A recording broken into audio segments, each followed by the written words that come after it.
지금부터 들은 곡은요, 오늘 피아노 연주를 해주신 박진성님이 직접 작곡한 곡들이라고 합니다. 굉장히 놀랍죠? 다시 한번 큰 박수 부탁드리겠습니다.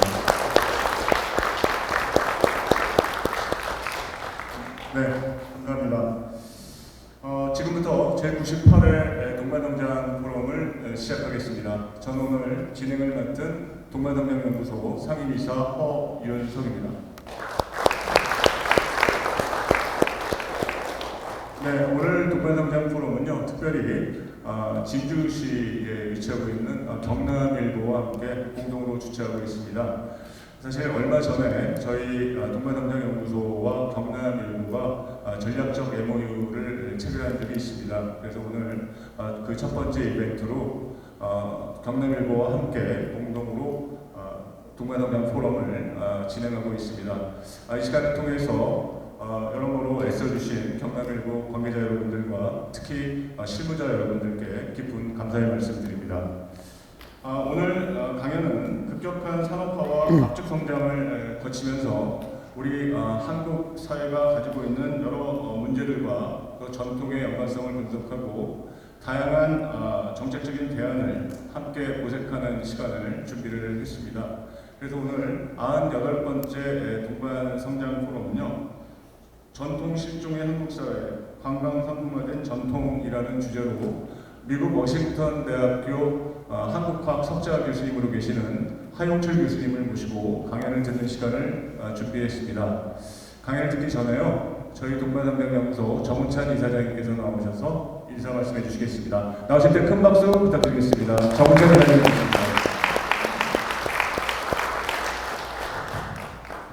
네, 방금 소개받은 정운찬입니다. 저는 만나뵈서 대단히 반갑습니다. 이보다는 특별히 아주 기분 좋은 날입니다. 저희가 연말 송년회 때 음악 연주는 여러 번 했었지만 평소에 음악 연주하고는 이번이 처음입니다. 오늘 트럼본 해주시고 피아노 해주신 두 분께 진정으로 감사를 드립니다. 그리고 오늘 모실 하용철 교수는 아주 귀한 분이십니다. 서울대학교에서 외교관을 다니시고 행정고시 패스한 다음에 성공부를 좀 다니시다가 미국 캘리포니아 대학 버클리 캠퍼스에서 박사를 받으신 후 다른 여러 가지 하셨지만 서울대학교 외교학과 교수를 오래 하시다가 미국 시애틀에 있는 유니버시티 오브 워싱턴인가요? 거기에서 내가 거친 말은 스카우트 되셔서 거기가 석좌 교수를 계속 해오고 계신 분입니다. 그래서 이분 한국학이라고는 과목도 하고 강의도 많이 하시지만 특히 한국 사회 문제에 대해서 오랫동안 천착해 오셨는데 모셔서 정말로 기분이 굉장히 좋습니다. 강의를 조금 이따 하시기로 하고 오늘 그 경남일보하고 저희하고 MOU를 맺은 거 첫째 번 모임이기 때문에 저도 소개가 좀 있어야 되지 않을까 생각하고 있습니다. 먼저 경남일보 고영진 회장님 소개하기 전에 제가 좀 소개할 분들이 오늘 있어요. 아주 멀리서 또 오랜만에 오신 분들이 많이 계시네요. 제일 멀리서 오신 분은 호주의 퀸스 대학에서 또 한국학도 하시고 그 외 단계 분도 하시는 정재훈 교수십니다. 멀리 오셨죠? 박수로 한번 쳐주세요.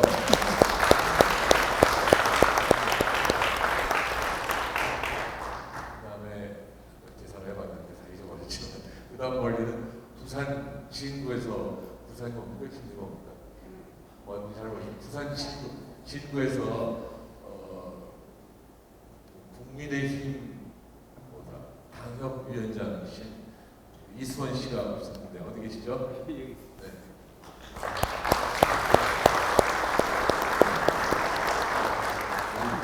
서울대학교에서 언론정보학 공부하고 제가 정부에서 일할 때 총리시에서 아주 요직을 맡았던 이수원 씨인데 여기 정치적 자리는 아니지만 지금 당협위원장이라고 하는 것은 국회의원이 아니라는 말입니다. 전직 당협위원장. 다음번에는 좀 더 높은 자리로 자리를 주셨으면 좋겠습니다. 그 다음에 장소는 잘 기억은 안 나지만 오늘 여기서 오랜만에 오늘 처음이시나요? 오랜만이시죠? 네, 한국 수의협회의 김병관 회장님 모셨습니다.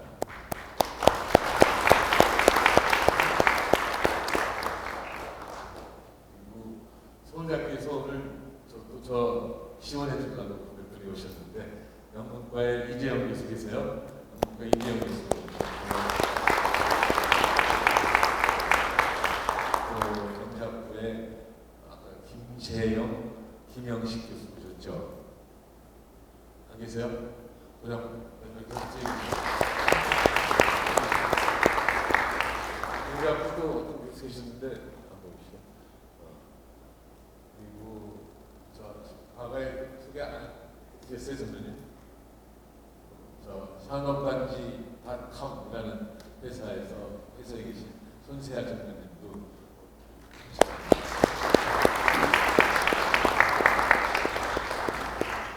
몇 년 만에 동해에서 관광 사업 하시는 이명주 여사님과 아드님 오셨어요? 네. 또 지금 성공회대학에서 교수하시고 정부에서 하셨던 이재희 선생님 계세요? 어디 계세요? 이재희 선생님. 네, 감사합니다.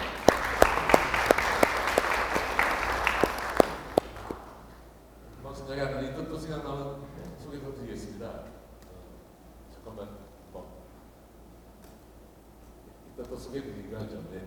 그럼 이제 경남일보의 고영진 회장님 소개하겠습니다. 고영진 회장님은 제13대 또 15대 경남교육감을 하시고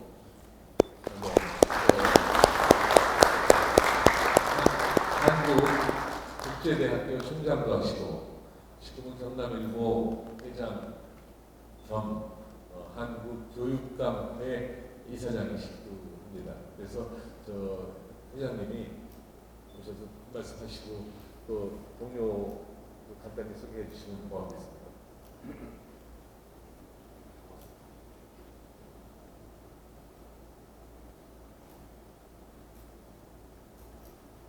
꼭 5분만 쓰겠습니다.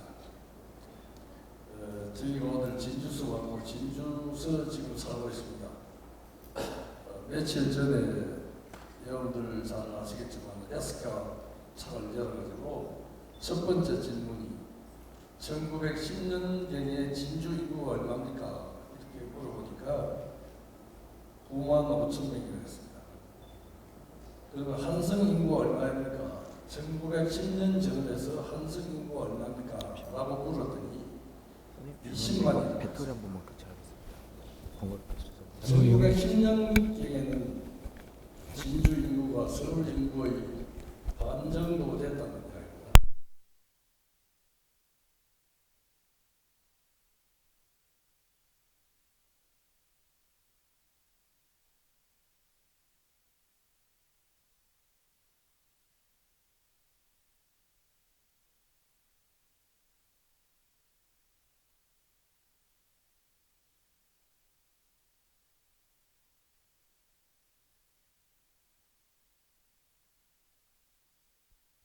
적은 도시에는 신문이 없습니다.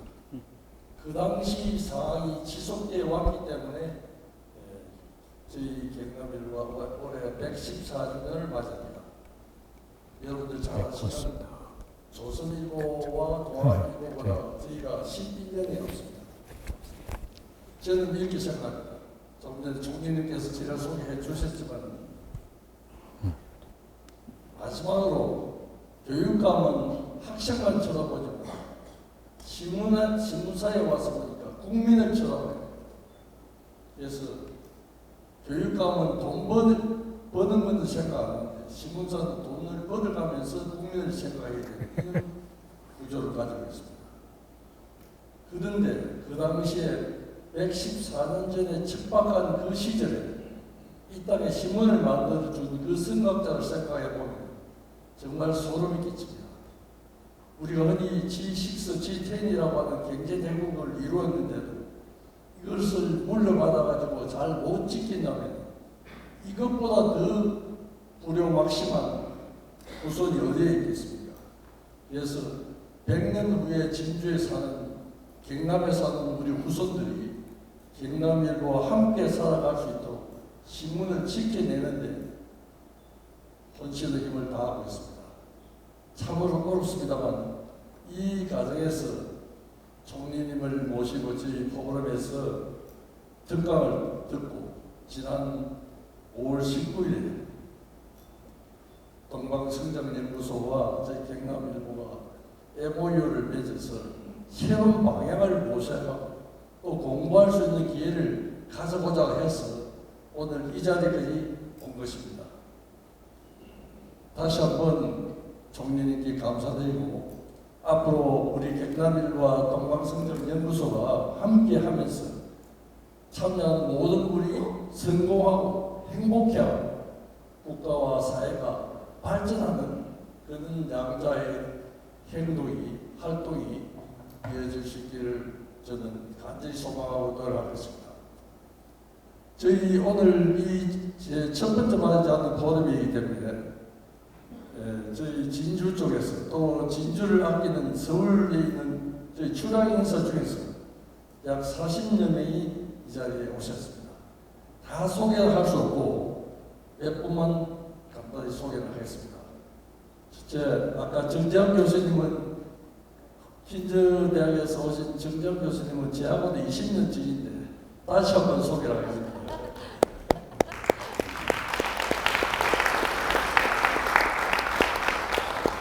재경 진주고등학교 총동창 회장을 맡고 있는 김천호 회장이었습니다. 경남일보 제1기 2기 원우 회장님이 오셨는데 강보원 회장님과 이상호 회장님 오셨습니다.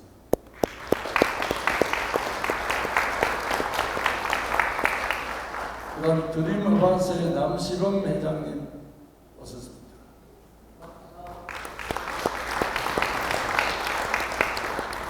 그 다음에 꼭 제가 소개를 이 자리에 한번 하고 싶은 분이 계십니다. 여러분들이 혹시 진주에 오시면 아시아 최고의 진양호가 있습니다. 그 진양호 안에 카프카의 작품에서 연상할 수 있는 아주 매력적인 호텔이 있습니다.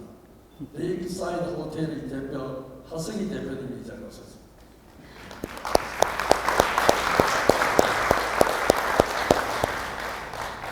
기타 여러분들 소개를 해야 되겠지만 마지막으로 오늘 이 포럼과 이 자리를 갖다가 참 어른들 끓여서 잘 이끌어 주신 우리 경남일보 최효정 상무를 소개하겠습니다.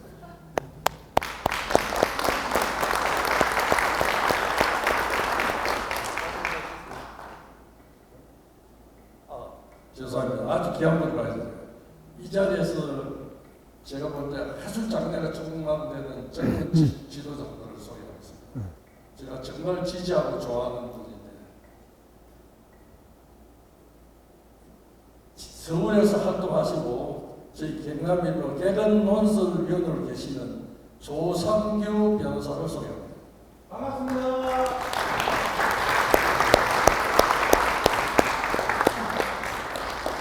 예, 감사합니다.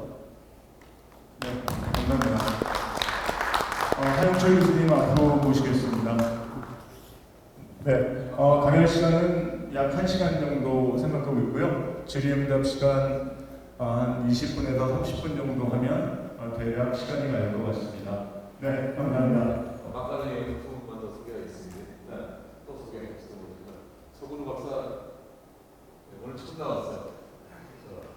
아주 훌륭한 분이라고 신영 보증님이죠. 신영 보증님 이사는 분인데 저는 나이 없습니다. 전에 외환위기 왔을 때 외환위기를 극복하는 분인데 가장 아까웠던 사람은 아마 이현재 교수님이라고 생각하는데 이현재 교수님의 최고 후배입니다. 앞으로 잘 나오세요.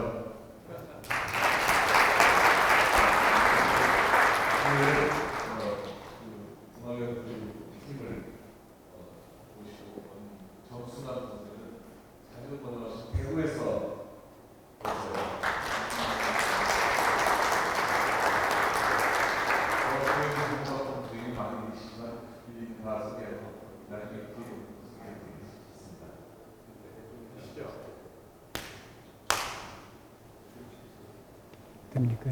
저쪽에. 안녕하십니까. 사실 오늘 진주 경남일보하고 제휴하셨다는데 사실 제가 진주하십니다. 그래서 상당히 뜻이 깊은 것 같습니다. 그리고 이렇게 여러 번 모인 자리에서 뭐 제가 별로 아는 건 없는데 평상시에 생각한 걸 가지고 조금 말씀드리게 된 것을 대단히 영광으로 생각합니다. 될까요? 네. 사실 제가 뭐 한국에 계속 가고 15년 동안 있질 않고 드문드문 왔다 갔다 하면서 느낀 거라서 어떨지 모르겠습니다만 최근에 제가 책을 하나 썼습니다. 이런 책인데요. 한 20년에 걸쳐서 준비를 했는데 이 책이 아직 발간은 안 되고 이미 아마존에 선전만 돼 있습니다만은 이 책의 주제가 가장 중요한 주제는 한국 산업화 과정에서 전통이 어떻게 작동했나 또는 작동하지 않았나 하는 문제입니다. 그래서 이걸 통해서 한국 사회가 어떤 식으로 변했나. 제가 86년에 서울대학에 왔을 때 국내 사회학계가 대단히 혼란스러웠습니다. 많은 사람들이 계급이론 또는 계급이론에 변형된 이론들을 한국 사회에 계속 적용하고 있었고, 저는 그때 계급론이 한국 사회에 왜 맞지 않나 하는 데 대한 좀 생각을 하기 시작해서 결국 여기에 이르렀습니다. 그래서 오늘 말씀드리고자 하는 것은 이 책의 기본적인 틀을 바탕으로 해서 현상적으로 나타나는 이런 문제를 좀 더 여러분이 좀 알기 쉬운 방법으로 최대한 말씀을 드리고자 합니다. 그리고 오늘 보니까 우리 정운찬 총리께서 지금 시작하신 지가 98회 지금 이벤트인데 대단히 그 열정에 정말 감동을 받았습니다. 그래서 앞으로도 더 건강하시고 좋은 연구소 계속 이끌어 주시길 기대하면서 제가 말씀을 시작하겠습니다.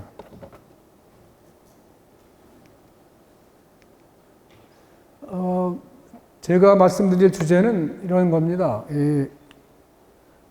대혼란의 한국 사회인데 아마 이 주제를 붙인 이유는 칼 폴란이라는 분이 양체대전 사회를 얘기하면서 대변혁이라는 책을 쓴 적이 있습니다. 근데 우리는 대변혁이 아니라 대혼란의 사회가 지금 돼 있는 것 같습니다. 그래서 대혼란의 어떤 배경, 이거를 몇 가지 크게 말씀을 우선 드리겠습니다. 제가 볼 때는 한국 사회는 이 일제강점 시기에 많은 혼란을 겪었습니다. 특히 가장 중요한 것은 우리나라 전통이 무엇인가가 혼란이 시작된 시기가 바로 일제 시기입니다. 따라서 일제 시기는 단순히 경제적인 착취뿐만 아니라 우리나라 전통이 급격하게 혼란되는 중요한 출발점이 됐다. 그리고 더 중요한 것은 이 일제 시대 때 양반 계층들이 혼란을 일으켰기 때문에 전통을 지속적으로 이어갈 수 있는 사회 세력이 상실됐다 하는 것이 일제 시기의 가장 중요한 문제가 되겠습니다. 그 다음에 이 국가 주도형 산업화인데요. 이거는 이 박정희 대통령의 모든 연설문이나 저작을 읽어보게 되면은 가장 특징적인 것이 한국 전통에 대한 걸 많이 언급을 하는 반면에 그걸 현실화하는, 현실적으로 제도라든지 또는 정책, 특히 가치에 적용하는 그런 노력이 특히 일본에 비해서는 상당히 미미했습니다. 그래서 그 말씀을 좀 드려야 될 것 같고요. 그 다음에 이 민주화하면서 많은 가치적인 혼란이 일어났습니다.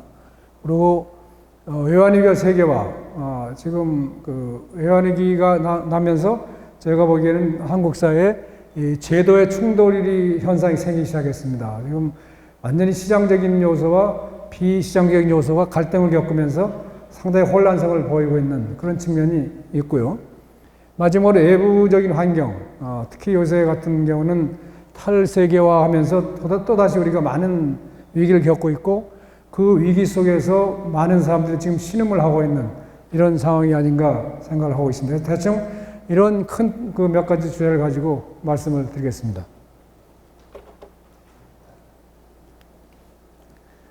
그럼 주요한 혼란상의 구체적인 내용이 뭐냐 보게 되면은 뭐 정치는 잘 아시는 문제인데요.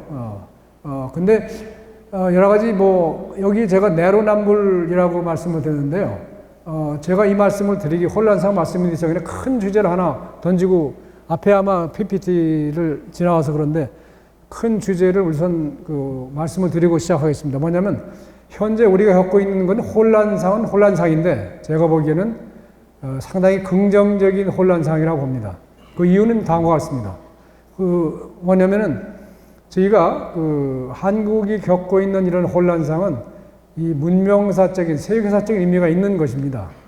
그 이유는 이 아시아를 넘어서서 전 세계적으로 현재 한국 같은 변화를 겪고 있는 나라가 거의 없습니다. 그 말씀을 구체적으로 말씀드려서 이 한국식의 경제화 또는 경제 발전을 하면서 미국식 또는 서구식 민주주의를 도입해서 그 양자 속에서 일어나는 갈등을 해결하려고 노력하는 사례는 세계적으로 거의 없습니다. 한국이 가장 처음 있는 케이스고 이런 의미에서 이거는 대단히 역사적인 의미를 가지고 평가되어야 하는 이런 그 사례라고 보여집니다. 구체적으로 말씀드리면 이 동남아시아 또는 동아시아에서 보게 되면 크게 세 가지 모델이 있습니다. 하나는 싱가포르 모델이 있고 또 하나는 일본 모델이 있고 한국 모델이 있습니다. 중국은 아직 진행형이라고 보여집니다. 그러면은 싱가포르 모델은 아시다시피 이건 6.25형입니다. 일본 모델은 사실은 근대화에 일단 실패한 모델이라고 보여집니다. 왜냐면은 전쟁을 겪었기 때문에요. 그리고 일본의 그 후쿠자와 유키치가 타라이꾸라는 얘기를 했습니다. 일본은 아시아를 떠나서 서구로 가야 된다. 제가 보기 결과적으로 일본은 탈라도 실패하고 입구도 실패하고 다시 아시아로 돌아오는 데도 실패했습니다. 왜냐? 일본 모델을 따라갈 수 있는 나라는 세계에 어느 나라도 없다고 봅니다. 저는. 그런 의미에서 일본은 대단히 너무 독특해서 너무 일본적으로 성공해서 너무 일본을 아무도 모방할 수 없는 아주 아이러니컬한 상황이 일본이다. 이렇게 생각을 하고 있습니다.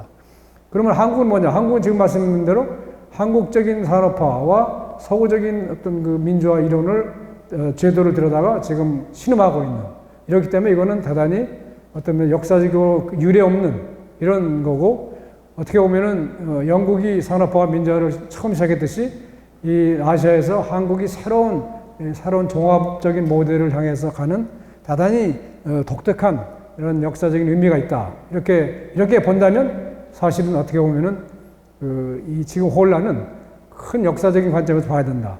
너무 일희일비할 문제가 아니다. 이런 생각을 하고 있습니다. 그리고 거기에서 보게 되면은 내로남불을 국내에서 많이 언급을 해서 이게 내로남불이 뭐 그렇게 대수롭지 않은 것이 될 정도로 지금 많은 분들이 내로남불 얘기하는데 저는 내로남불이 물론 문제가 있는 겁니다만 그러나 꼭 문제가 있는 것만 아니다. 이런 생각을 하고 있습니다. 왜냐하면 과거에 민주화가 되지 않고 민주화되지 않는 상황에서는 내로남불 자체가 없었습니다. 정치적으로 그냥 하나의 어떤 정책만 있으면 그걸 밀고 나가기 때문에.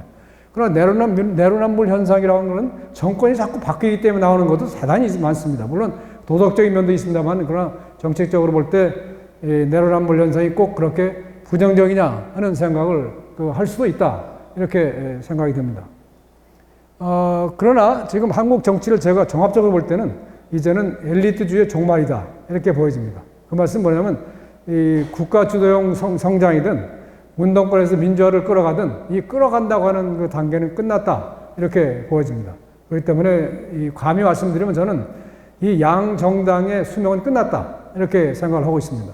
그래서 새로운 정당이 창조돼야 한다. 많은 사람들이 이 제3당은 안 된다고 그러는데 제 얘기는 1당이 필요하고 1당이 가능하다. 이렇게 생각을 하고 있습니다. 그렇기 때문에 제3당 얘기는 사실은 더 이상 한국 사회를 뒤로 끌어당기는 그런 이슈가 된다. 이렇게 보고 있습니다. 이 얘기는 뭐 제가 너무 정치화된 말씀 같아서 더 이상 안 드리겠습니다만 이건 제가 정치를 하겠다는 의미로 말씀드리는 거 아닙니다. 그냥 이 학자적인 차원에서 말씀드리는 거고요.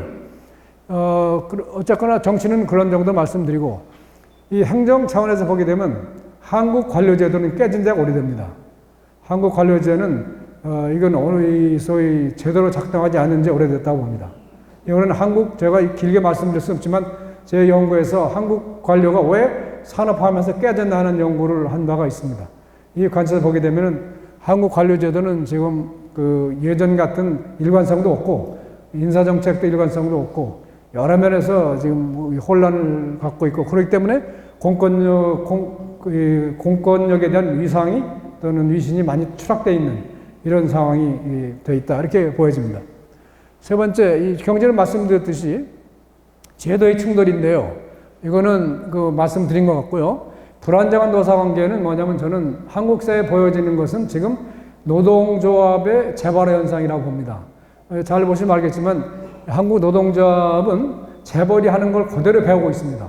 그것은 뭐냐면 자기들 가족들을 챙겨서 정기적으로 한 것들 포함해서 그 다음에 미리 입도 선매식으로 돈을 받아서 나중에 채용하기로 돈을 받아서 관리하는 걸 포함해서 제가 볼 때 제 눈에 보이는 한국 노동조합의 행위는 재벌의 행위와 거의 구조적으로 유사하다 이렇게 보여지고 그런 면에서 볼 때 사실은 싸우면서 배웠다 이렇게 보여집니다. 이 노동조합이 재벌과 싸우면서 재벌의 행태를 배운 아주 그야말로 기상천외 현상이 벌어졌다 이렇게 보여집니다. 그 다음에 특히 더 중요한 거는 여기 정의 사장님도 잘 아시는 문제입니다만은 경제학부에서 많이 오셨기 때문에 제가 말씀을 드릴 게 없지만 대외 환경에 그냥 노출되어 있습니다. 이거는 커다란 문제입니다. 사실은 이 서구의 네덜란드 같은 경우를 보게 되면은 사회민주주의가 나온 이유가 바로 이 대외 환경에 노출해서 어떻게 서로가 공생하느냐 하는 데서 출발했다고 그럽니다. 우리는 이렇게 무역 의존도가 높은 나라에서 이렇게 대외 환경 노출에 대한 방비가 없는 나라도 없다고 봅니다. 그렇기 때문에 이런 면에서 이 끊임없는 언제부터 우리가 매일 아침마다 일어나서 뉴욕 증시를 갖다가 봐야 되는 이런 신세가 됐습니다.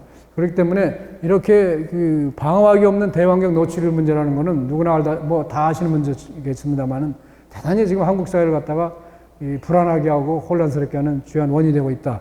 이렇게 말씀드리고요. 사회는 공동체 의식의 실종입니다. 이건 다 우리 정 이사님이 많이 말씀하신 문제인데, 저는 이 공동체 의식에 대해서 상당히 좀 생각을 해왔습니다. 그리고 박정희 대통령의 연구차 많이 읽어봤습니다만은 두레라든지 품앗이라든지 이런 걸 계속 얘기를 합니다. 그러나 말만 하고 그걸 갖다가 사회 갈등 조정의 구조로서 승화시키지 못한 문제가 있습니다. 그래서 제가 이건 좀 말씀드려야 될 것이 제가 수년 전에 대구에 내려가서 정규직하고 같이 저녁에 막걸리를 먹으면서 인터뷰를 한 적이 있습니다. 그때 그 양반들이 막걸리 몇 잔을 드시더니 하는 얘기가 진짜 불편하다. 정규직 있어. 비정규가 있어가지고. 하루아침에 정규로 갈려져가지고 지금 좀 힘들다. 이런 말씀을 솔직히 했습니다.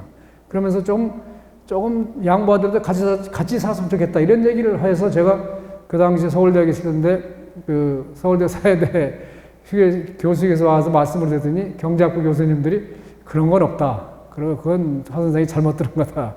이런 얘기 할 정도로 전혀 맞지 않는 얘기라는 말씀하고 그 후에 몇 년 후에 고건 총리를 뵈가지고 인터뷰할 일이 있었는데 그때도 그 양반이 사회공동체위원장 하실 때 여쭤봤습니다. 한국 공동체가 어떻게 됐느냐 그랬더니 이거는 사라졌다. 이렇게 아주 단언을 하셨습니다. 그래서 저는 제가 틀렸다고 생각하고 살았습니다. 수년 동안을. 근데 제가 요새 한국 정치나 이런 도랑을 보면서 느끼는 거는 제가 틀린 것이 아니라는 생각을 하게 됐습니다. 뭐냐면은 한국의 엘리트층은 기저층에 있는 대중 밑바닥에 깔려있는 공동체 의식을 느껴본 적이 거의 없다고 저는 생각합니다. 그렇기 때문에 이 기저에 있는 공동체 의식을 어떻게 다시 태핑을 해서 다시 일깨우느냐 하는 문제가 대단히 중요한 문제라고 생각합니다. 그런 말씀을 드리고 싶고요. 그 다음에 이 세대 갈등으로 대표되는 권위관계 혼란. 이건 누구나 지금 느끼고 있는 문제인데 이 세대 관계에 대해서 한 가지 말씀드렸습니다. 많은 한국에서 모든 사회과학자들이 걸핏하면 세대 문제를 가지고 설명을 하려는 현상을 보고 있습니다. 저는 대단히 조금 다른 의견을 갖고 있습니다. 왜 우리가 손쉽게 세대 문제로 모든 걸 설명하려고 하나? 그 이전에 세대 문제 이전에 있는 그 근본적인 요인이 무엇인가? 여기에 대한 천착이 있어야 된다고 생각을 합니다. 그것은 뭐냐면 오늘 말씀드린 전통 문제입니다. 지금요, 제가 서울대 학생들하고 한 3시간 동안 세미나를 한 적이 있습니다. 작년에 와가지고. 그때 이 서울대 이 학부 학생들 하는 얘기가 뭐냐면은 부모들하고 얘기하고 싶다는 겁니다. 근데 얘기할 거리가 없다는 겁니다. 그런 얘기지, 그 얘기하고 싶지 않은 건 아닙니다. 그 왜 얘기할 거리가 없나 봤더니 일본을 좀 쳐다봤습니다. 그랬더니 일본의 경우에는 예컨대 이 어머니가 공동체에서 해야 될 일이 다달이 수십 가지가 1년 동안 빼곡하게 쌓여 있습니다. 근데 한국의 경우에는 그런 게 없습니다. 없고, 그렇기 때문에 전달할 게 없습니다, 지금. 한국은. 그렇기 때문에 지금 말할 거리가 없고, 그럼 전혀 말하지 않는 게 두 가지가 있답니다. 결혼 문제하고 돈 문제는 얘기한답니다. 두 가지밖에 없고, 나머지는 할 얘기가 없다. 그럼 나머지 뭐 하냐? 전부 SNS로 간다는 겁니다. 그래서 그 학생들 얘기 하루에 6, 7시간씩을 SNS에 들어가서 SNS 활동한다는 얘기입니다. 그런데 그렇기 때문에 저는 세대 문제 이전에 한국 전통의 실종이 문제다. 이렇게 보여줘. 왜 그러냐? 그러면은 그 이유는 뭐냐면, 뒤에 말씀드리겠습니다만은, 이 전통이 상실돼서 나오는 문제가 세대 문제뿐만 아니라 다른 문제도 있습니다. 다른 문제도 있기 때문에, 그렇기 때문에 이 세대 문제로 쉽게 치환하는 것은 문제가 있다. 이렇게 생각하고 있습니다. 그 다음에 그 권위관계 문제인데요.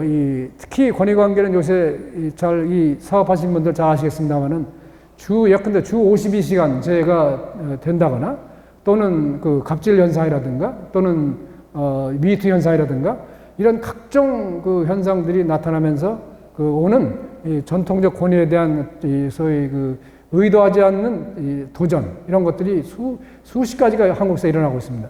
아까 말씀드린 시장 구조의 도입도 역시 이 전통적인 구조를 도전하고 있습니다. 왜냐하면 주 52시간제 하기 때문에 5시만 칼퇴근하게 되면은 상사 말을 안 들어도 된다 이거 아닙니까?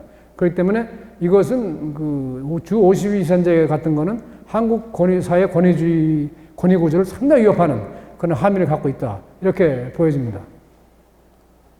그 다음에 집단주의 개인주의 갈등 이것도 심각합니다. 이게 한국 사회 전통적인 우리 한국 사회에 갖고 있는 집단주의와 특히 아시안 외환의 기회로 강화되고 있는 이 시장 구조에 기초한 사회적인 함의인 개인주의 이것이 엄청나게 갈등을 보이고 있습니다. 그래서 이 권위 문제와 개인 집단 문제 아까 권위 관계에 대해서 한 가지만 좀 사례를 제가 겪은 사례 말씀드리면 제가 서울대학에 있을 때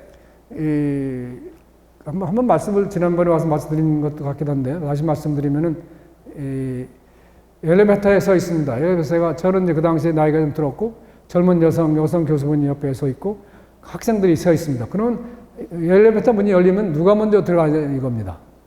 그러면은 저는 그래도 미국식 물이 들어가지고 여성 교수한테 먼저 타시라고 그러면 여성 교수는 또 한국식으로 나이 먹은 사람 먼저 하라. 그러다가 그 사이에 학생들이 먼저 탑니다. 이런 현상이 벌어지고 있습니다.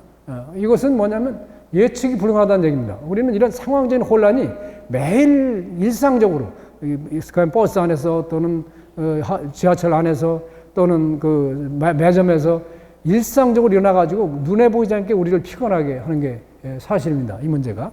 그렇기 때문에 제가 볼 때는 이것이 바로 한 가지 전통적인 권위관계가 현대에 맞게 재조정되지 않는 결과라고 저는 보고 있습니다. 그렇기 때문에 저는 여기서 한 가지 말씀드리고 싶은 거는 예를 들어서 김영란법에 대해서 저는 반대합니다. 이 김영란법이 부정을 막는다는 그런 면도 있겠습니다만은 왜 그러냐? 이건 우리나라 사회 자정 능력을 깡그리째 뺏어간 면이 있다고 봅니다. 이거는 사회가 스스로 알아서 할 문제를 갖다가 법으로 해가지고 강제화한다는 것은 그만큼 이 사회 자정력을 상실시킨다 하는 그런 상실시킨다는 면에서는 한편으로 긍정적인 효과가 있습니다만 다른 한편으로는 문제가 있고 또 구체적으로 얘기해서 매년 법을 개정하는 법이 어떻게 그게 법이 되겠습니까? 이게 문제가 있다고 생각을 하고요. 그렇기 때문에 이런 면에서 사회 자정 능력이 추락한 이런 상태에 있다 이렇게 말씀드리겠습니다. 국제적으로는 말할 것도 없이 이건 지금 저희는 제가 요새 전 세상을 좀 둘러보니까 세계화 해가지고 세계화가 지금 문제되니까 제대로 된 나라가 한 군데가 없습니다. 제가 미국에 살았습니다. 미국 지금 엉망진창입니다. 사실은. 그래서 이 탈세계화에서 그러나 한국은 세계화에서 가장 덕을 본 나라 중에 하나입니다. 사실은. 그런데 반해서 탈세계화에서 그래도 한국이 이 정도 방어한다는 건 뭐 그런 데는 괜찮다고 보고요. 다만 이거보다 못한 나라들이 너무나 많습니다. 이 전 세계적으로. 그래서 이 탈세계화가 가져오는 대환경의 변화가 우리 스스로뿐만 아니라 우리 주변을 너무나 어렵게 하기 때문에 이것이 또한 한국 사회의 근본적인 불안 요소가 되어 있고, 특히 우리는 북한의 핵무기 문제라든지 이런 것들, 또 새롭게 등장하는 우크라이나 전쟁을 통한 러시아, 중국, 북한, 중앙아시아의 일련의 어떤 그런 그 연대가 생겨나는 현상, 이런 것들이 지속적으로 우리가 우리 의식하지 않지만 의식하지 않은 만큼 영향을 주면서 우리를 막연하게 불안하게 하는 이런 그 밑바탕이 되고 있다. 이렇게 말씀을 드리겠습니다. 제가 너무 빠른가요? 어떻습니까? 괜찮습니까? 네. 이건 제가 뭐 또 한번 선전하는 건 아닙니다. 뭐 그렇고. 이건 제가 말씀드린 거고요. 그래서 다시 한번 이건 꼭 말씀드리고 싶은 거는, 한국은 1940년 이후 탈식민지 세계에서 서구 영국과 비견될 만한 나라이고 근대화된 사례라고 봅니다. 영국이 산업화 민주화를 일으킨 서구 최초의 국가라 한다면 한국은 식민지에서 벗어난 국가들 중 유일무이하게 산업화 민주화를 성취한 나라입니다. 이런 사실은 국민들이 자부심 회복은 물론 대외에 커다란 자신감을 줄 수 있다. 이렇게 보여집니다. 따라서 이 한국은 이제 민주주의는 물론 경제체제 면에서도 추상적인 자유민주주의나 시장 경제가 아닌 한국 사회 국민들이 마음 편한 한국형 민주주의와 한국적 시장 경제를 창출할 시기라고 봅니다. 따라서 이 모든 것들이 우리 몸에 맞는 게 필요합니다. 지금 우리 몸에 맞는 어떤 합의를 도출할 필요가 있는 시기다. 그렇게 봅니다. 예를 들어서 법치주의 자체도 모든 보편적인 법치가 원칙이 있습니다만 그 아래에서는 각 나라마다 특색이 있습니다. 일본 같은 경우에는 법을 아주 엉성하게 제정합니다. 그러면서 이 재판소에서 소위 법원에서 판사가 일본적인 해석을 해내는 거죠. 그런 융통성을 갖고 있습니다. 일본의 경우에는. 우리는 지금 우리의 법의식, 우리 몸에 맞는 법이 뭔지 이런 데 대한 합의는 전혀 아직 없다고 봅니다. 따라서 이런 면에서 마치 한국만이 갈등을 겪고 비생산적인 논의와 혼란에서 벗어나지 못했다는 자기 경멸적인 생각은 버려야 할 거라고 생각합니다. 왜냐하면 제가 영국을 보고 또 미국을 봐도 마찬가지입니다. 또는 불란서를 봐도 마찬가지인 게 선진 민주국가들이 하루아침에 된 게 아닙니다. 100년 이상 다 걸렸습니다. 우리는 너무 이 산업화를 빨리 해가지고 민주화도 빨리 될 것으로 생각하는데 그렇지 않고 더욱더 중요한 건 산업화와 민주화의 갖고 있는 제도적인 가정이 다르기 때문에 이건 더욱더 시간이 걸릴지도 모릅니다. 따라서 제가 농담하는 얘가 제가 죽기 전에 기대해서는 안 된다고 저는 생각을 하고 있습니다. 그래서 좀 제가 죽어도 세상은 돌아간다 이런 생각을 늘 하고 있습니다.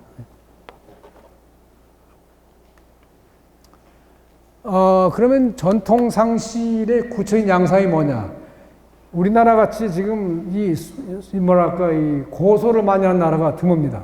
이게 잘 아시겠습니다만. 이거는 특히 2000년대 인천 와가지고는 이 우리나라의 외국 사람들이 표현하기를 아주 과잉 소송하는 나라다 이런 표현을 쓰고 있습니다.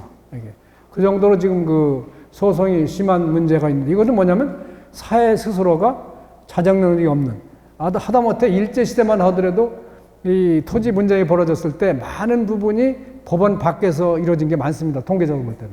근데 지금은 걸핏하면 전부 소송을 하고 제가 좀 이해력이 낮아서 그러면 이 제3자 뇌물죄라는 걸 저는 아직 개념이 오질 않습니다. 왜냐하면 제3자 뇌물죄라면은 일상적으로 우리가 하는 게 3자 뇌물죄라고 봅니다. 한국 사회에서. 그렇기 때문에 우리 몸에 맞지 않는 것들이 많이 있다고 봅니다. 이 법제도가. 그렇기 때문에 이거를 무조건 근대법이라 해서 도입한다는 건 문제가 있다. 이런 생각을 합니다. 지금 김영란법 제가 말씀드렸고요. 교권의 추락. 이거 뭐 여러분이 잘 아시겠습니다. 지금 2020년에 이 교권을 해방하는 사건이 16,000건 이상 일어났습니다. 이게 통계적으로 볼 때. 이거는 어떻게 해서 이 군사부 일체를 난 나라에서 학생이 선생을 때리는 나라가 됐습니까? 그렇게 때리는데도 보수 정권, 보수 정당은 한마디 말이 없습니다. 이게 무슨 보수 정당이 되겠습니까? 저는 이게 아무리 봐도 이해가 안 되는 현상이 되어 있습니다. 그럼 왜 이렇게 됐느냐? 이런 문제가 나오는 거죠. 왜 우리는 교권을 제대로 시대에 맞게 제대로 추스려주지 못했느냐 하는 문제가 여기 나온다는 얘기입니다. 그렇기 때문에 교권 문제야말로 이 한국에서 전통을 시대에 맞게 계속적으로 변화시키지 못한 중요한 사례 중에 하나가 될 것입니다. 지금 한국 노조 재발을 말씀을 드렸고요. 세대 갈등도 말씀드렸고, 그래서 저는 많은 사람들 한국 사회가 개인주의화된다? 그렇지 않습니다. 개인주의는 사실 미국에 있어 보면은 의미가 있는 개념입니다. 개인주의의 특징은 두 가지가 있습니다. 하나는 이 개인과 개인의 서로 존중입니다. 상호 존중이 전제가 되고, 그 다음에 두 번째는 개인과 개인과의 거리가 거의 일정합니다. 사람에 따라 다르지 않고, 우리는 자기가 친한 사람하고 친하다는 사람의 거리가 엄청나게 달라집니다. 이런 사회에서는 개인주의라고 볼 수가 없습니다. 저는 한국 사회에서 만연하고 있는 건 개인주의가 아니라 사육주의다, 이렇게 표현을 하고 있습니다.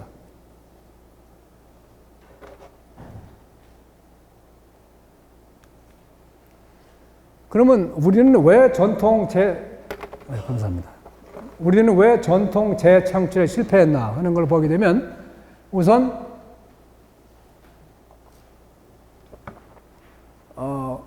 식민 통치 과정에서 양반 몰락이 중요한 문제입니다. 이거를 이야기해서는 우리가 가장 중요한 개념적인 혼란이 뭐냐면, 전통과 전통주의를 그건 같은 게 아닙니다. 전통은 옛날 것이 아닙니다. 전통은 지속적으로 현대에 맞게 끊임없이 재창출되는 게 전통입니다. 그렇기 때문에 예를 들어서 효라고 하면 이 조선시대 효가 그대로 있는 건 전통주의입니다. 그대로 따라간다. 예컨대 지금도 뭐 누가 3년상을 한다 이러면 이게 전통주의가 되지만, 현대에 맞게 이 부모에 대한 효사상을 그야말로 현대에 편하게 효사상을 갖다가 다시 재규정한다. 이것은 전통 문제입니다.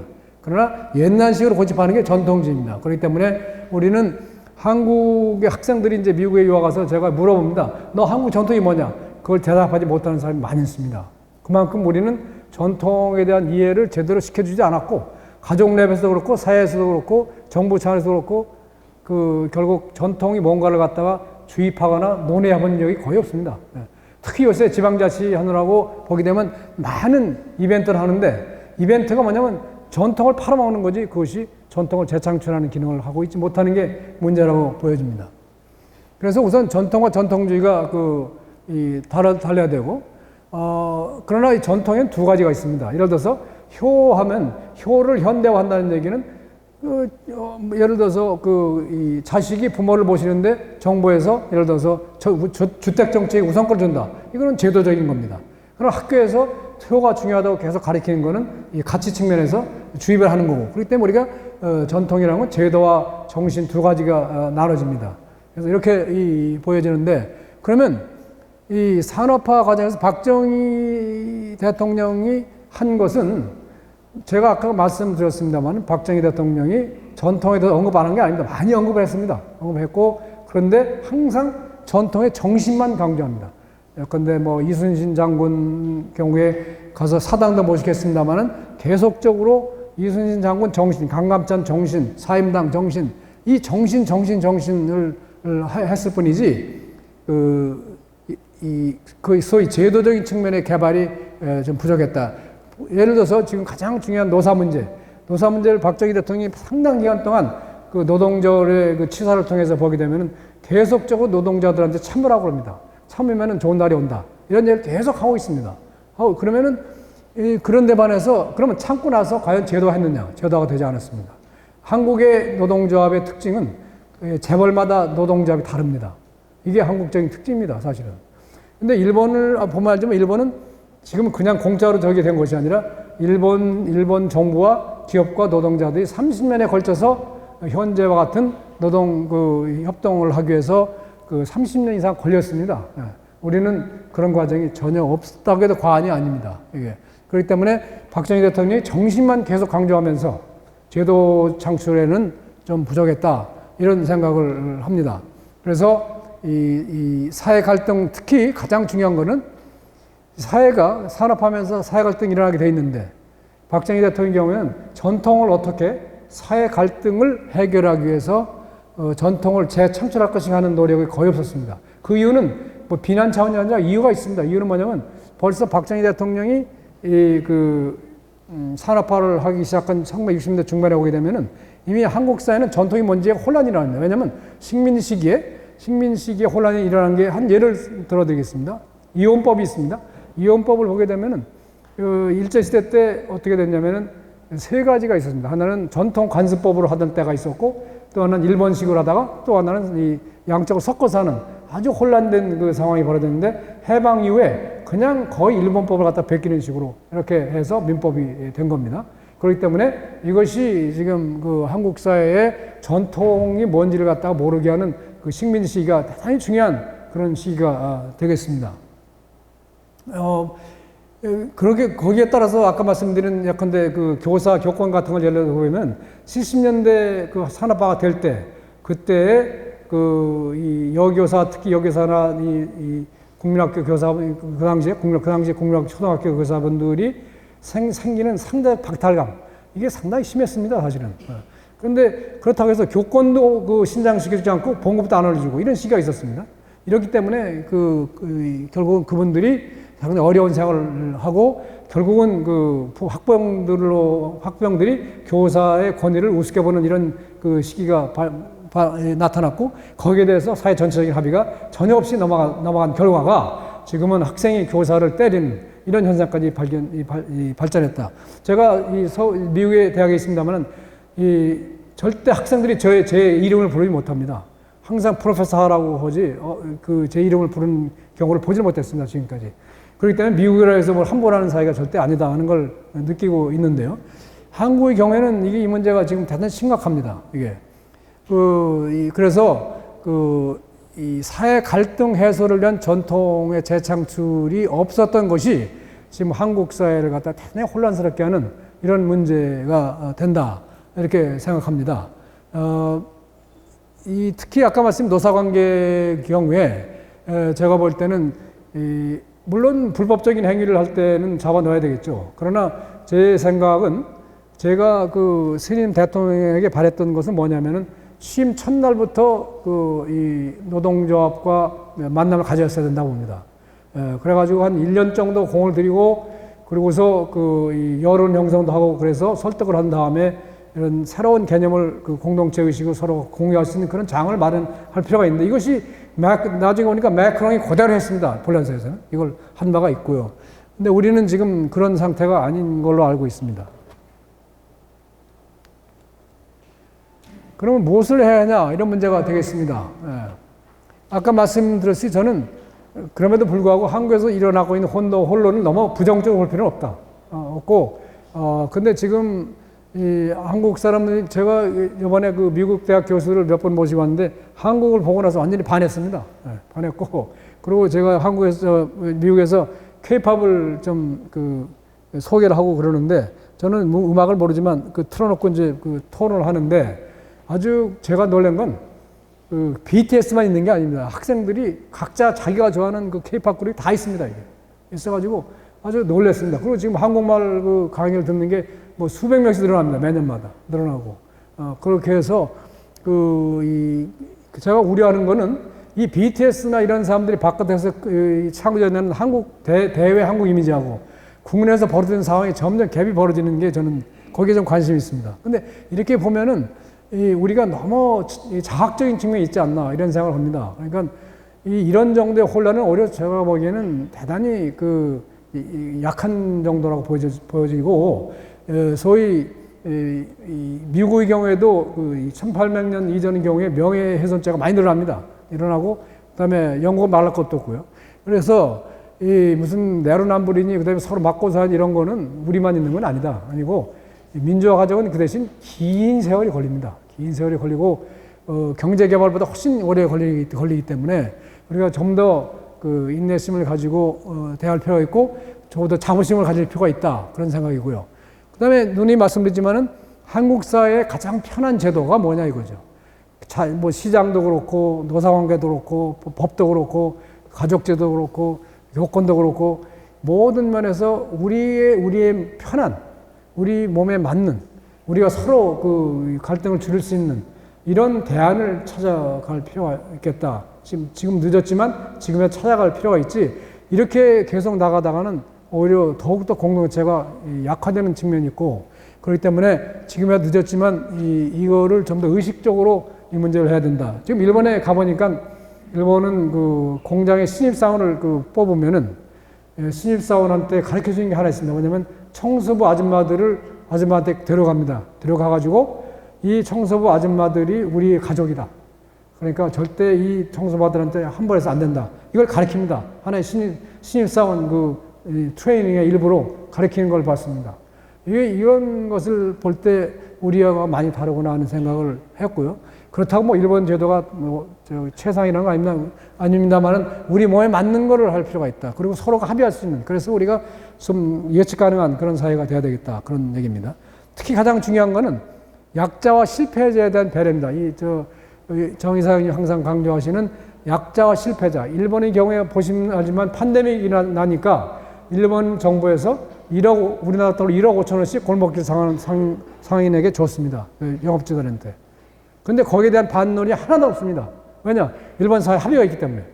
근데 합의가 없는 사회에서는 이 포퓰리즘 얘기가 나오게 되어 있습니다. 그러나 이 합의가 있는 사회에서 돈 주는 것에 대해서는 포퓰리즘 얘기가 나올 수가 없습니다. 이게. 그럼 우리는 뭐냐? 우리는 관료들이 반대해서 그런지 모르겠습니다만은 거의 그 대출만 허용해가지고 지금 가게 빚만 늘어나는 이런 상황이 된 거 아닙니까? 그러니까 이것이 바로 이 공동체가 있는 거 없는 거의 차이점이다. 이렇게 말씀을 드릴 수가 있겠습니다. 노사관계도 아까 말씀드렸고요. 이 대충격 방안은 이게 대단히 중요한 거라고 봅니다. 중요한 건데 저는 지금 우리나라 이 사회복지라고 하는 것이 분배복지라고 보는데 저는 제가 전문가 아니라 이건 제가 그냥 그야말로 이상한 생각인지 모르겠는데 한번 말씀을 드리면 저는 이런 생각을 해본 적이 있습니다. 특히 중소기업의 경우에 진정하게 대외적인 충격에 의해서 정말 갑작스럽게 곤란을 받는 이런 기업에 대해서는 오히려 지원해줘야 된다. 이런 생각입니다. 그러니까 분배적 차원에서 지원할 것이 아니라 일단 생산적인 차원에서 뭔가 지원하는 방안이 필요하지 않나 이런 엉뚱한지 모릅니다. 그런 생각을 좀 해본 적이 있고요. 따라서 이 대충격 완화 방안은 이게 좀 더 선제적으로 대응할 필요가 있지. 나중에 분배 차원에서 하면 이미 시간이 늦고 문제가 있다 이런 생각을 하고요. 그 다음에 세대 갈등에 대한 문제인데 이미 말씀을 일부 올렸습니다. 이 문제는 누누이 말씀드립니다만은 세대 갈등은 하나의 나타나는 현상에 불과하지 근본 원인이 아니라고 저는 봅니다. 아까 말씀드렸습니다만 계속 지속적으로 말씀드렸습니다만은 한국 사회의 그야말로 과거에 있었던 그런 아름다운 전통을 가지고 서로가 편할 수 있는 제도적인 합의를 이루어진다면은 아까 말씀드린 노사 관계도 그렇고 그다음에 이 세대 관계도 그렇고 이거 같이 간다는 얘기죠. 이 전통 문제를 수렴할 수 있다. 이런 차원에서 너무나 이거를 세대 갈등을 갖다가 이 세대 갈등으로 보다가는 오히려 해결이 어려울지도 모릅니다. 그렇기 때문에 무슨 말이냐면 사실은 세대 갈등을 해결한다는 게 무슨 얘기입니까? 그러면 세대에다가 무슨 뭐 할당을 한다. 이거는 사실은 오히려 그건 민주주의 원칙에 맞지도 않는 겁니다. 맞지도 않고 그렇기 때문에 제가 볼 때는 세대 갈등의 문제는 보다 큰 차원에서 보다 근본적인 차원에서 문제를 해결해야만이 세대 갈등을 해결할 수 있다. 이 전부 다 애매한 소리 같습니다만은 일단은 문제제기 차원에서 그 말씀을 끝내겠습니다. 감사합니다. 네, 감사합니다. 질의응답 시간인데요. 지금 한 30분 정도는 가능할 것 같습니다. 늘 말씀드리지만 본인들의 시간을 포함해서 한 2분 정도 내에 질문을 맞춰주시면 좀 효율적인 질의응답 시간이 될 것 같습니다. 질문 받겠습니다. 네, 저기 유인경 기자.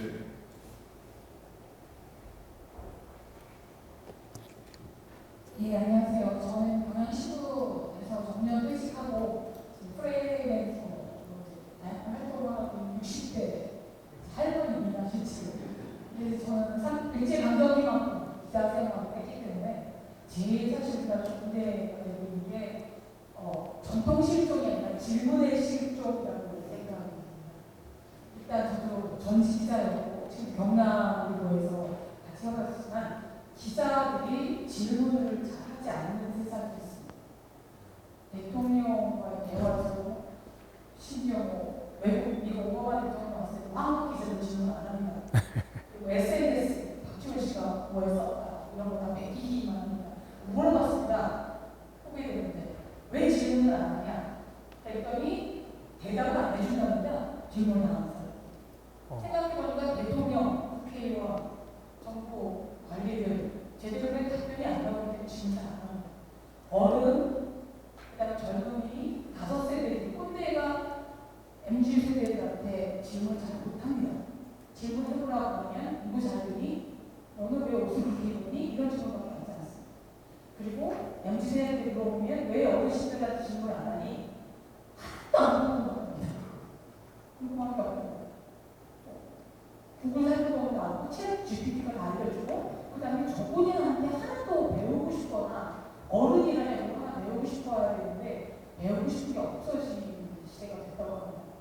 그래서 교수님께서는 다양한 경험을 하셨고 외국에서 미국에서 한국을 보시기 때문에 훨씬 객관적으로 보실 것 같은데 만약에 알파 세대나 G 세대를 만나신다면 양국의 2030 세대를 만나신다면 가장 던지고 싶은 질문이 교수님은 어떤 질문입니까? 전통 음식 쪽에 하고 살고 있는 상품화된 전통 세대를 살고 있는 이 2030 세대에게 원로로서 어르신으로서 세계 성공이 석학으로서 2030 세대에게 가장 물어보고 싶은 질문 하나를 제가 질문을 드립니다.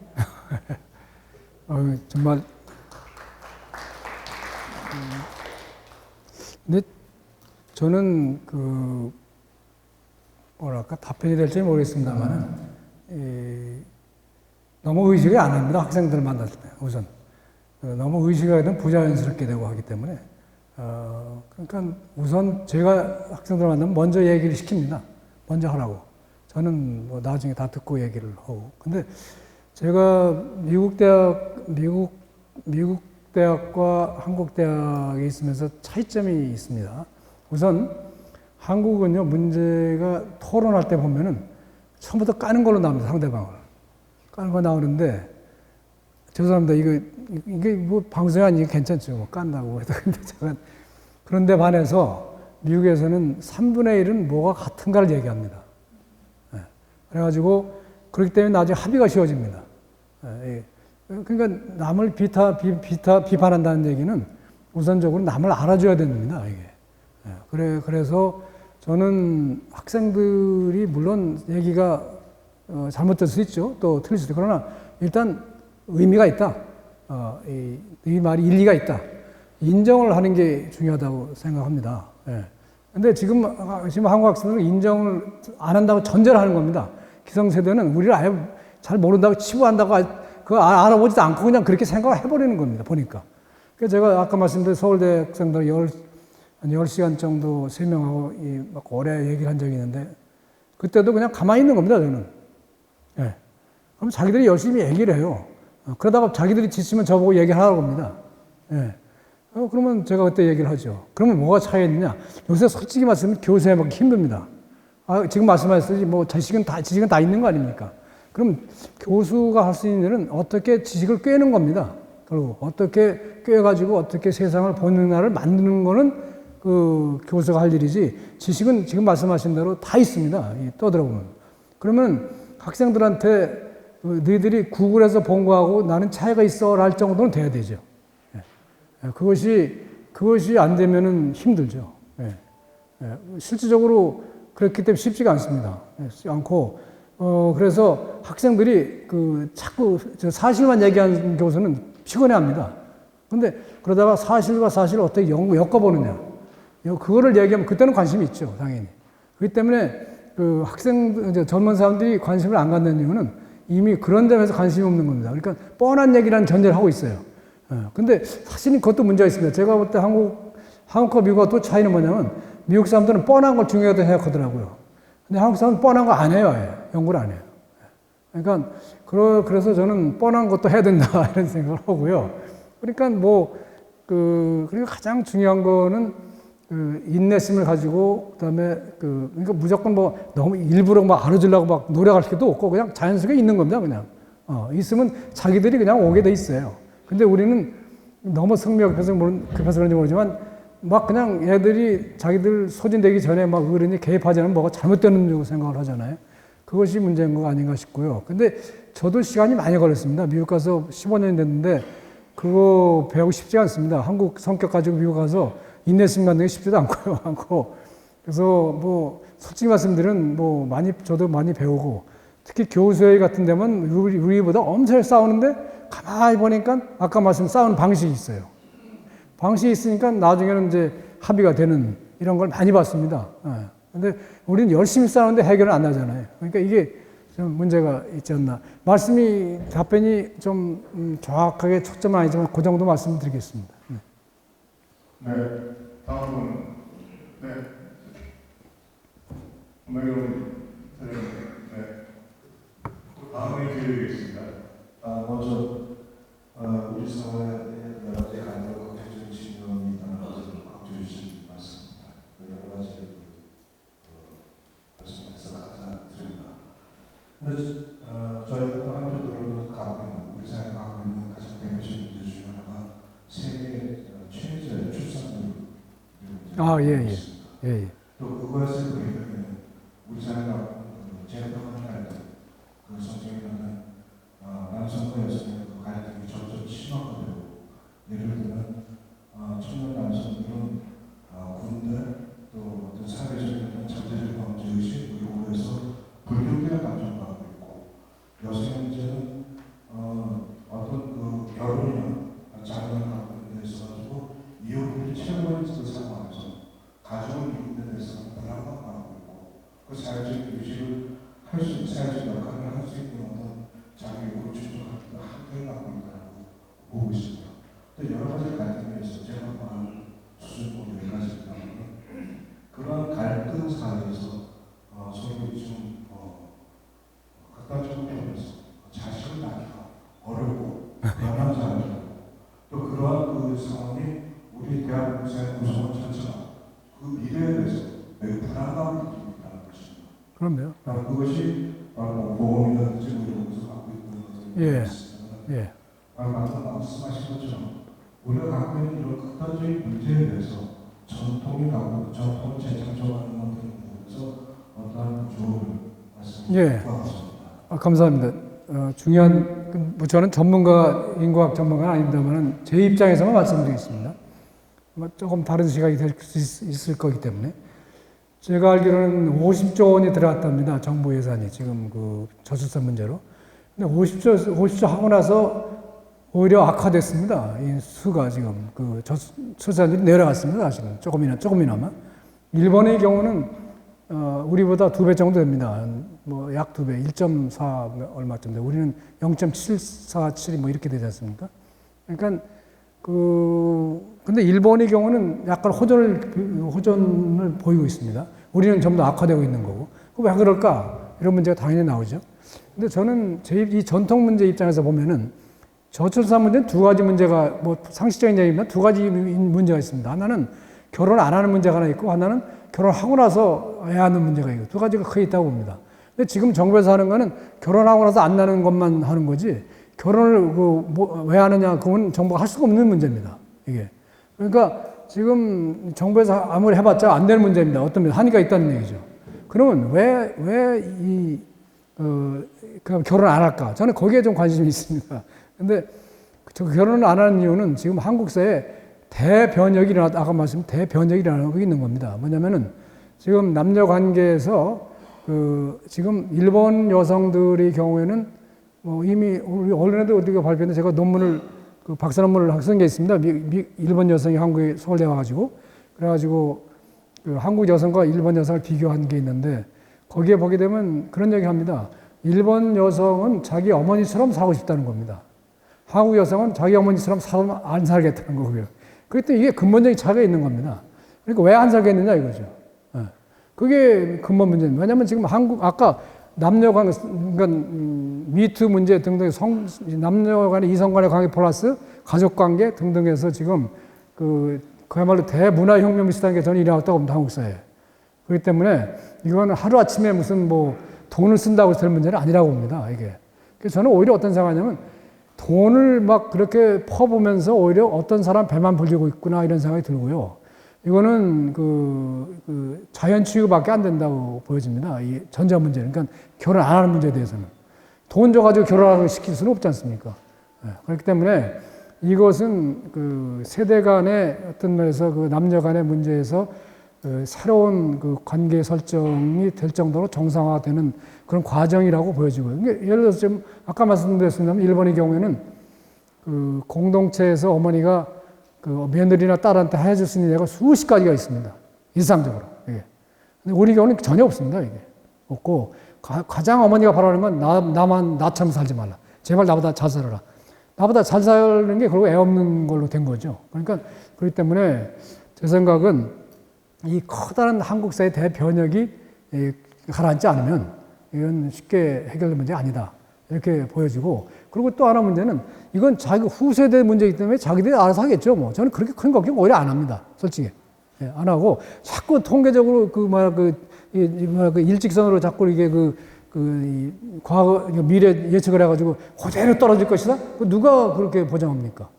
저는 그렇게 생각지 않고 오히려 이 일직선으로 계속 떨어진다는 얘기를 하지 말고 어떻게 될지 아무도 모르는 거지 왜 가능성이 하나만 있습니까? 가다가 올라갈 수도 있지 않습니까?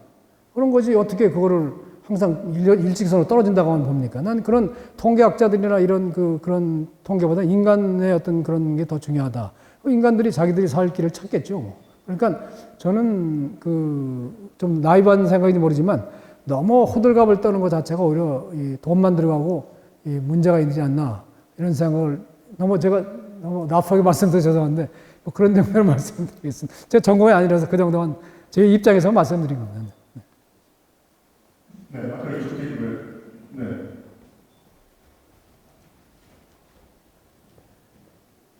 저는 출판을 한 경우입니다. 이 짧은 기간 정전 총리님을 모셨는데요. 그 정전 총리님을 통해서 알게 된 게 스코필드 박사입니다. 하얀색 박사님도 알고 계시다고 생각합니다. 근데 그분이 1926년에 그 한국에 가시게 오셔서 이런 말씀입니다. 영국은 세계의 복지를 보면서 복택 사회를 공부하고 미국은 철강을 공부하고 한국은 유대민족과 원하는 한국은 세계의 사상가를 내는 그런 말씀입니다. 지금 선생님 말씀으로 두 번째 내년 전에 프레스센터 두 번째 했는데 새로운 한국 상황에만 산업화와 민주화를 한국에 많은 새로운 패러다임을 개발해서 미국보다 못 사는 동남아, 아프리카가 이렇게 더 선도적인 국가가 됐으면 좋겠다 그런 생각을 해요. 먼저 또 아까 박정희 대통령 말씀을 할 때 한두 사람의 사상가가 참 어려울지 모르니까 너무나 한국이 또 확대하는 분야가 많이 돼서 한 사람이랑 하는 게 어려울 테니까 박정희 시대에 정신문화원 같은 그런 데가 있어가지고 저명한 학자들 또는 소자학자들 같이 오면서 새로운 세상을 이끌어갈 수 있는 그런 사상이 하나 나온다는 그런 생각이고요. 또 하나 저는 정치에 대한 관심을 가지고 오랫동안 정치를 관찰하는 사람으로서 지금 정당 위기이자 간섭 위기라고 생각합니다. 트럼프 같은 사람이 나오고 미국 정당의 위기라는 이재명 같은 사람이 있는데 한 당의 대통령하고 있는 한국 정당의 위기입니다. 그렇다고 해서 이게 직접적인 SNS가 발달하고 모든 사람이 다 신문기자가 되고 컨텐츠 크리에이터가 되고 직접적인 일주기가 돼서 충분히 될 만한 상황인데 직접적인 일주기가 위험성이 있습니다. 하나는 간접일정적 위기고 직접적인 위험한 상황인데 새로운 새로운 정치 제도를 통해서 이 국민들을 리드하고 국가를 리드할 수 있는 새로운 제도가 어떤 것이 있을까? 그런 것을 싶습니다. 상당히 어렵습니다. 어렵는데 새로운 제도 말씀하시는 거죠? 네. 그러니까 직접 민주주의와 간접 민주주의를 믹스하는 그럼요. 예. 그러니까 지금은 제가 볼 때 한국 정치는 이 대수술이 필요합니다. 예. 이거는 이 상태 가지고는 안 되는데 지금은 밑바닥의 어떤 그 정서라든지 일반 사람들의 생각이 정상적으로 정당에 이게 이 뭐랄까 수렴이 안 되고 있습니다. 제가 일본 자민당을 보니까요, 가서 규슈에 가가지고 어떤 그 지방에 제 나이거리 된 사람을 만나서 얘기를 했더니 뭐라고 하냐면은 가만히 있어도 문제를 해결해 준다는 얘기입니다. 가만히 있어도 이게 우리는 뭘 요구해도 안 됩니다. 이게 그러니까 물론 우리가 자민당 같이 될 수는 없습니다만은 저희는 그 선거만 하지 밑에 그 소위 영향력을 받아서 하는 게 아닙니다. 제가 무슨 뭐 팬덤 정치 아까 말씀드린 그 팬덤이 왜 나왔냐면은 결국 우회만 보고 하니까 팬덤이 나온 겁니다. 밑바닥에 그 지지가 있으면 팬덤이 필요 없어요. 이게 그렇기 때문에 아까 그래서 말씀드린 게 우리나라 그 이끌어가는 국가주도형 경제를 하든 민주화를 하든 전부 자기들이 이끌어간다는 그룹이 이제 끝난 겁니다. 더 이상 소용이 없는 거예요. 그렇기 때문에 제 생각은 이 낡은 정당 구도를 재편해야 된다 이런 생각을 하고, 그래서 중도라 이런 거보다는요, 어떻게 보면은 그 중도란 말은 너무 낡은 말이고 결국 우리 몸에 맞는 한국적인 한국형, 한국 사람들의 생각을 보편적 생각을 받아들일 수 있는 정치 구도가 필요하다는 얘기지. 자꾸 중도하니까 너무 낡아가지고 사람들이 흥미가 없는 거예요. 그러니까 우리 몸에 맞는 게 뭐냐 이거죠. 우리 몸에 맞는 걸 찾자. 이게 제가 보기엔 주요 구호가 된다고 봅니다, 사실은. 다들 불편합니다, 지금 이 상태가. 근데 불편하다는 얘기를 안 하고 그냥 있는 겁니다, 이게. 그러니까 무슨 말씀인가, 예를 들어서 이 선거 같은 거 보면 말이죠. 지금 한국은 이 선거라는 게 그냥 거의 4년마다 5년마다 그냥 하면서 대체 선거 후의 결과에 대해서 아무런 피드백이 없고 비판도 없고 그냥 사람만 바뀌는 거. 그러니까 한국이 재밌는 게 새로운 사람에 대해서 한번 찍습니다. 근데 미국에 앉아보면 새로운 사람보다 계속 하는 사람이 너무 많습니다, 이게. 우리 같이 지금 제일 초선이 많은 나라도 없을 겁니다, 사실은. 그러니까 이게 제가 볼 때는 요새 한국이 돌아가는 걸 보면 독일의 바이마르 시대하고 비슷합니다. 왜 비슷하냐면 바이마르 시대 때 소위 시민사회라는 것이 창궐 해가지고 따로 놀고, 정당은 정당대로 엘리트 정당이 돼가지고 시민사회 연결이 안 되고, 그래가지고 혼란이 일어난 겁니다. 이래가지고 결국은 히틀러가 그 사회를 틈새를 뚫고 들어오는 문제가 있는데, 우리 경우가 지금 히틀러가 나올지 그건 모르겠습니다만 구조적으로 비슷합니다. 바이마르하고 이게 한국 사회가. 그래서 시민사회 이름하에 모든 단체가 많고 시민사회 간의 연계도 없고 또 시민사회하고 이 정치의 연계도 별로 없고 결국은 시민사회가 정치화되는 현상밖에 없는 게 한국 현실입니다. 그래서 제 생각은 사실은 기회가 좋은 것이 지금 윤석열 대통령이 검찰총장 그만뒀을 때 이때가 좋은 기회였습니다. 새로운 정당 창출에. 이미 그 기회가 사라졌습니다, 이게. 저는 이게 좋은 기회가 사라졌다고 보고요. 그러니까 지금 민주당이든 특히 저는 어느 쪽에 속하지 않기 때문에 말씀드리는데, 지금 국민의힘의 문제가 뭐냐? 이건 다시 경남당이 된 겁니다. 이게 문제가 있다고 봅니다. 이게 있고, 그다음에 민주당은 이건 완전히 정통성을 잃어버린 정당입니다. 무슨 도덕성 이런 걸 떠나서 이 한국 사람의 정서를 이해하지 못합니다. 예를 들어서 장하성 실장이 한 걸 보세요. 한국 현실감이 없는 자꾸 얘기를 하다가 끝난 거 아닙니까? 저는 무슨 진보라서 이런 것보다는 한국 현실을 너무 몰라서 이런 겁니다, 이게. 현실을 아는 정책을 해야 된다. 여기 이사장님 맨날 하시는 게 그거 아닙니까? 그러니까 제대로 된, 저는 진보든 보수든 한국 현실을 제대로 아는 진보, 한국 현실을 아는 소위 보수가 돼야 된다고 생각을 합니다. 그래서 내용도 없는 진보 해가지고 결국 국민들 갖다가 이용하는 이런 사태는 이제 지양돼야 된다고 생각하고 이미 끝났다고 합니다. 근데 이거를 자꾸 제가 바깥에 있기 때문에 가끔 정치 평론하는 종편을 봅니다. 보통 한국 학자들 안 본다고 그러는데 저는 그게 가끔 보는 이유가 거기 중요한 것도 있어요, 사실은. 보면은 가장 지금 종편의 피해가 뭐냐면 제3당이 안 된다는 신화를 갖다 버티는 겁니다. 그게 다 잘못됐다고 봅니다. 제 말씀은 제3당 얘기를 하면 안철수 씨를 얘기를 하는데 안철수 씨가 끼친 가장 피해 중에 하나가 제3당이 안 된다는 실화를 끼친 게 저는 문제라고 봅니다. 그러니까 그렇기 때문에 저는 이 안철수 씨 얘기를 하는 게 아니에요. 제1당을 얘기하는 겁니다. 새로운 1당. 이게 필요한 게 하고 현실이고 이게 모든 국민들이 그걸 속으로 염원하고 있다고 봅니다. 제가 보기에는. 그래서 새로운 판을 짜지 않으면 안 된다.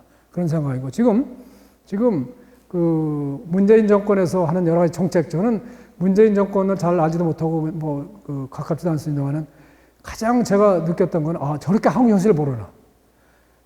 근데 지금 수도 주도 성당이라는 거는 그 한국 현실을 모르는 얘기 아닙니까? 근데 그때 김동연 총리하고 장하성 씨가 서로 다투는 거 보고 제가 느끼는 건 양쪽 다 현실을 모릅니다. 제가 볼 때는. 문제가 거기 김동연 씨가 정말 이 관료로서 현장을 일본 관료처럼 뛰었다면 더 자신 있게 밀고 나갔을 겁니다. 그러나 본인이 경제견이 있으면서 현실을 몰랐기 때문에 자신 있게 밀고 나가지 못한 겁니다. 그래서 현실을 모르는 두 사람이 싸우다가 두 사람이 다 끝난 거죠. 그런 상황이 봅니다. 이 말씀이 제대로 됐나 모르겠는데 새 제도라는 거는 그렇게 새 제도가 없습니다. 세상에는. 새 없고 가장 현실에 맞고 몸에 맞는 게 새 겁니다. 이거지 새 것이 하늘에 떨어지는 게 아닙니다. 우리 밑에서 오는 게 새 거죠. 죄송합니다. 이거 말씀이 제대로 안 돼서 저는 이 정도 하겠습니다. 네. 오늘 질문해 주신 분이 네 분 정도 오늘 좀 많으신데요. 제가 네 분 외에도 질문을 기회를 드리겠습니다. 순서로 말씀드리면 지금 저 뒤에 있는 분하고 그 다음에 박지원 교수님 하시고 그 다음에 가운데 있는 분, 그 다음에 여자분하고 그 다음에 나머지 분들도 기회를 드리겠습니다. 네, 모습으로 진행을 하겠습니다. 예, 그 질문에 기회를 주셔서 감사합니다. 저는 경남일보 이 회장을 맡고 있는 이상호입니다. 우리 천대의 문제고 좀 기타 문제인 것 같지만도 토론이니까 제가 많이 질문을 드리겠습니다. 교수님께서도 주요 혼란상 중에서 공동체 의식의 실종을 말씀하고 싶고요. 그 중에서 이제 우리 공동체 의식의 실종 중에서 델리브레이션의 부재, 공동체 의식의 부재, 그 다음에 이제 정규직의 비정규직이라는 게 부족하다고 말씀하셨고요. 마지막 우리가 무엇을 해야 되나 하는 질문을 받으면서 약자에 대한 배려와 양보가 많이 부족하다고 말씀하셨거든요. 다시 대학으로 돌아가서 정규직인 교수님들과 비정규직인 강사님들 질문을 좀 드리겠습니다. 치마에서 이런 이야기를 하면 대부분 웃고 넘어가거든요. 그래서 진정한 그 학문의 자유와 그다음에 강사님들의 끈익과 의무 이것을 좀 지키기 위해서 정규직인 교수님들이 어떤 부분을 배려를 해주고 양보를 해야 되는지 교수님이 생각을 해주셨습니다. 감사합니다. 저는 그 분야에 대해서는 진짜 문외한입니다. 문외한이고 이건 대단히 은근히 복잡한 문제입니다. 이게 아마 오히려 이사장님이 더 말씀을 총장까지 하셨기 때문에 더 많이 아시는 문제가 아닌가 생각이 드는데요. 제가 볼 때는 우선 그 한국의 교수 정교수 그러니까 레귤라 정규직 교수분들 이분들 문제는 아닌 것 같고요. 이거는 전 세계적인 문제입니다. 제가 미국 대학이 지금 엉망입니다. 우리만 문제가 아니에요. 그러니까 미국 대학의 경우에는 그러나 강사의 비중이 우리보다 훨씬 적습니다. 그러니까 아예 정규직 전체가 거의 많고요. 근데 우리나라는 보면 강사가 특히 사립대학의 경우에 강사가 너무 많습니다. 그 이유는 뭐냐면 그거는 강사라기보다는 그 학교 운영 문제가 있는 거고요. 그러니까 학교 재정 문제라든지 이런 게 문제가 있는 거지 정규직의 문제인지는 그건 잘 모르겠습니다. 그래서 더 이상 구체적으로 말씀드리면 제가 전문성이 떨어지기 때문에 다만 공동체 의식이라는 그런 그 차에서 보게 되면은 이런 건 있겠죠. 지금 제가 알기로는 상당히 지금 강사들 지위가 올라가고 있다 이런 얘기를 들었습니다. 그게 사실인지 모르겠습니다만 옛날 지위가 여기 있을 때보다 많이 올라가 있는 거고 이게 다시 미국으로 돌아와서 요새 미국에 이런 게 있습니다. 미국에서는 대학원 조교들이 지금 스트라이크를 하려고 그럽니다. 미국에서. 그래가지고 이 대화가 잘못됐다고 해가지고 얘기하는데 강사라는 존재가 없습니다. 미국에서는. 그렇기 때문에. 근데 우리는 지금 강사가 수가 너무 많아가지고 이게 하나의 집단이 되어 있지 않습니까? 이게. 그래서 이것이 한국적인 현상이다. 이렇게 보여지고 그러면 이거를 정규직의 희생을 통해서 할 것인가? 그렇지 않으면 새로운 그 교육 제도라든가 교육 정책을 마련해서 뭔가 강사 조직이나 강사의 성격 이걸 다시 분석을 해가지고 이 사람들을 최대한 더 정기적으로 어떻게 전환할 수 있는 그 길이 있나 뭐 이런 생각을 해야 되지 않나 생각이지. 이거를 정규직을 지금 있는 정규직의 혜택을 깎아가지고 하기에는 지금 그렇게 하다 보면 끝이 없는 문제가 된다고 봅니다. 근데 저는 이건 솔직히 자신이 없습니다. 없고 왜냐하면 제가 미국대 가서 15년 있기 때문에 그동안 이 한국 현실을 잘 몰라가지고 제대로 말씀을 못 드리겠습니다. 못 드리는데 그러나 교수든 강사든 뭐 노동자든 뭐 고용주든 간에 이 한국 사회 전체적으로 뭐를 공유하는 의식 이거는 필요하다 이런 생각이고 이거는 솔직히 말씀드리면은 저는 한국 사회 공동체 의식이 있었음에도 불구하고 이거를 지나쳤다. 그래서 시기적으로 많이 지금 지나쳐가지고 이걸 부활한다는 게 가능할지도 사실은 자신이 없습니다. 그러나 이 아주 밑바닥을 보니까 아직도 있다는 얘기죠. 예. 우리가 가끔 신문을 보게 되면 아주 그 밑바닥에 사는 분들이 엄청나게 공동체 의식이 많은 사례를 가끔 신문에서 봅니다. 제가 미국에 앉아서 보면. 근데 그런 것이 하나의 사건으로만 처리되고 그 시간은 전체적 의미는 전혀 외면하는 사회가 아닌가 그런 생각이 듭니다. 이게 자꾸 말씀이 지루하게 드릴 게 아니라 여기서 끝내는 게 낫겠습니다. 제가 전문성이 없습니다. 그 문제에 대해서. 죄송합니다. 네, 다음은 박재현 의원님 질문 주시겠습니다.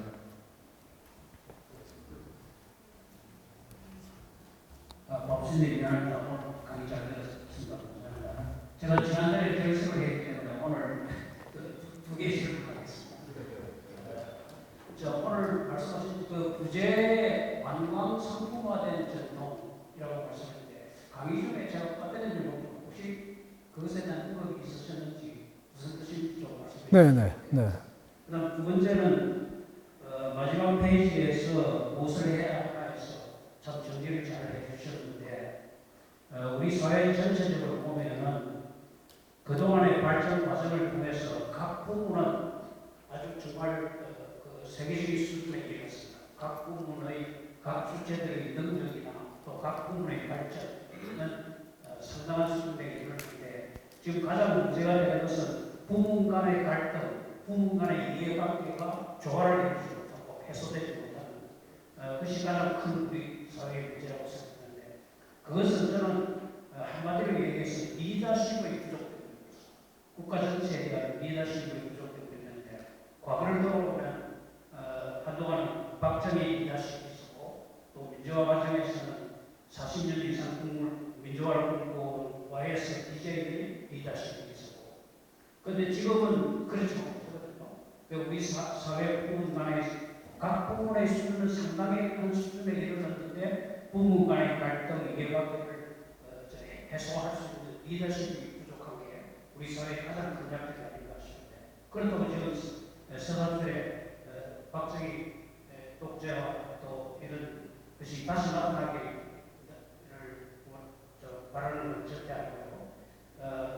딱 구체적으로 얘기하면 대통령 단임제가 적어도 이재명 정부로 이렇게 바뀌어서 대통령을 꿈꾸는 사람이 적어도 한 10년 정도의 앞을 내다보면서 대통령을 지금 단임제라고 말씀드리면 대통령 우리가 직접 모시고도 관찰했습니다만 대통령을 세야 되는 일은 우리 YS가 이런 말씀을 했어요. 6개월 만에 해야 된다. 그렇지 않으면 아무것도 못하게 된다. 이런 상황입니다. 저는 대통령 연임제를 해서 대통령이 되신 분이 적어도 10년 정도의 앞을 내다보면서 여러 부분을 끌고 갈 수 있는 이것이 좀 우리에게 가장 필요한 조치가 아니겠나 그렇게 생각합니다. 우리 박 선생님 옛날에 뵐 때하고 다름이 건강하셔서 뵙기 좋고요.